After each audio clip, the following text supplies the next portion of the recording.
O'ylashimizcha, kuyov bolamizning talablari, takliflari bilan qolaversa davramizga yaqin insonlarimiz qolishdi. Mehmonlarimiz, mezbonlarimiz uchun eng so'nggi navo tarolar jarayon sotish kutilmoqda.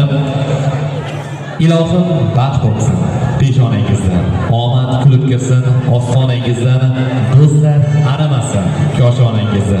Ey do'st ko'zlaringiz g'amni ko'rmasin, dushman ko'zingizda namni ko'rmasin. Bir qo'lingiz ayrilmasin jilodan, bir qo'lingiz ayrilmasin balodan. Ko'nglingiz doimo ko'klarda bo'lsin, ozod bo'ling birovlarga to'lodan. Shioringiz bo'lsin iymon, diyonat, do'stlardan kelmasin sira xiyonat. Yaxshi farzand ila, yaxshi nom qurur. 4 kunlik dunyoda barchamiz omonat. Yaxshi farzand ila, yaxshi nom qurur.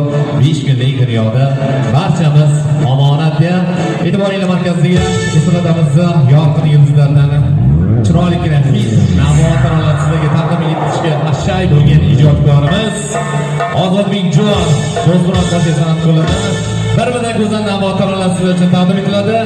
Qarindoshlarni, amajonlar, xolajonlar, xudoxonlarimizni, yaqin qo'shnilarimizni, jigarlar, aka-ukalarimizni barchalardan eng so'nggi tarolar davomiy bo'lar ekan. Anondan keyin to'g'ridan-to'g'ri yor-yorlar bilan yoshlarimiz o'z baxt go'shangalariga o'ynab kuzatib qo'yamiz. Marhamat.